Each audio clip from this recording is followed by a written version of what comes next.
guys, it's Denise from Salvaged Inspirations, and I just wanted to show you how to make do-it-yourself appliques for furniture, home decor, crafts. They're really easy to do, and it's a pretty inexpensive way to doing it because when I was going to Home Depot looking for these, the wood appliques are quite costly. The method I'll show you is with these silicone molds. They're redesigned with Prima silicone molds. I have many of these because I love them. There's so many designs to choose from, and they can really embellish the furniture or project, whatever you're working on.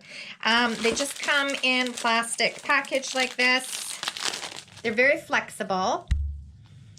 As you can see, they're very flexible. They're food safe, so if you wanted to do chocolate in here or candies or any sort of baking, that works out well too, so long as you wash them very, very, very well if you're doing this as faux wood appliques.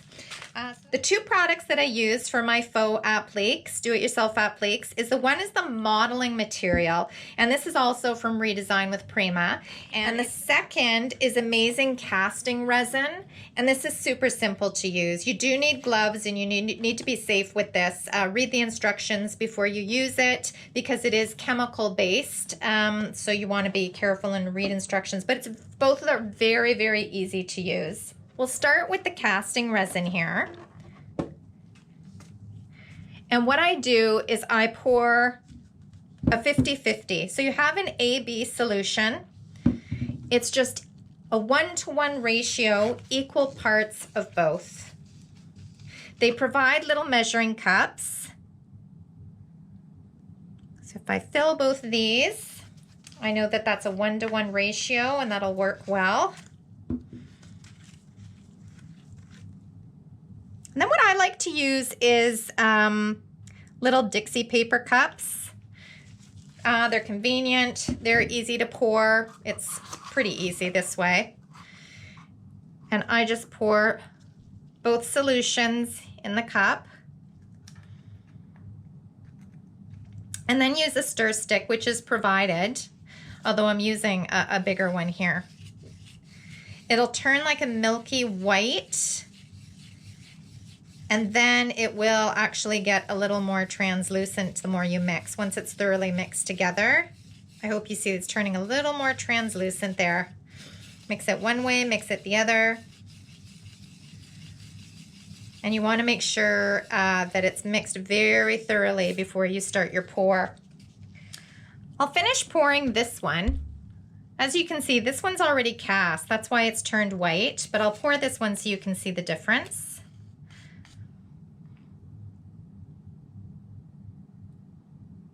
I don't want to over pour, although if I do, it does come out quite easily, even if it's over poured.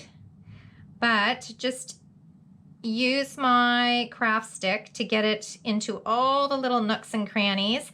And also, as I'm pushing my craft stick in, it's getting rid of the bubbles. If there's any bubbles in there, if you use a toothpick or a craft stick, it will actually get rid of the air bubbles in there. You have about 2 or 3 minutes to work with this. So if you have your resin casting,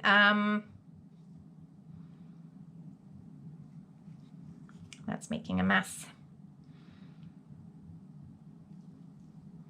And I'm just going to push it in all those little nooks and crannies there. Kind of better to under pour than over pour because it self-levels because it's a fluid. So the back, the part that you're going to use to attach the glue to, will be flat because if you're working on a flat surface, it will self-level.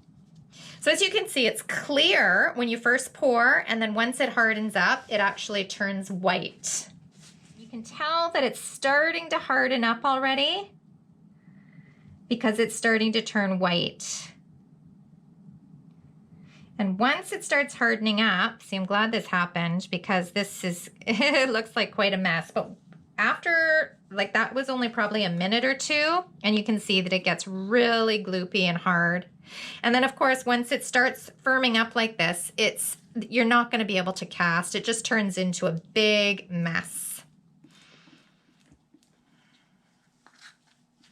This one's garbage.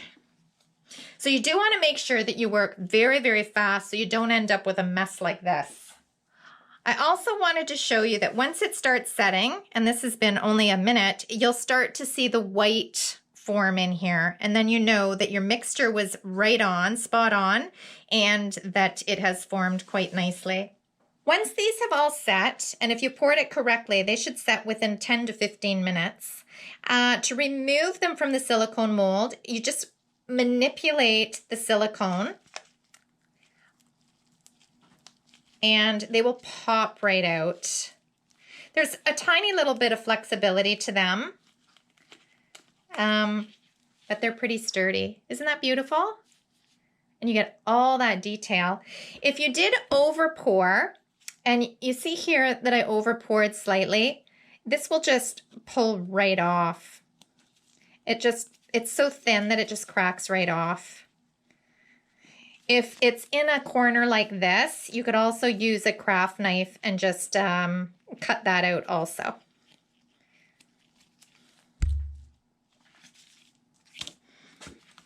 Again, I'm just going to manipulate the silicone around the applique and it pops right out. And to clean it up, again, these little bits just pull right off and they can go in the garbage. And then you have a nice clean, silicone mold to work with for the following time. Okay, so now that we cast our resin molds, our do-it-yourself appliques, I'm actually going to glue them onto the box here. And that's super simple. I'm going to use weld bond, which bonds to almost anything. I read the instructions. It should bond. It should actually dry within 1 hour, cure within 24 hours. You could use liquid nails. You could use E6000, any sort of type of glue that will bond to the resin. It should be no problem.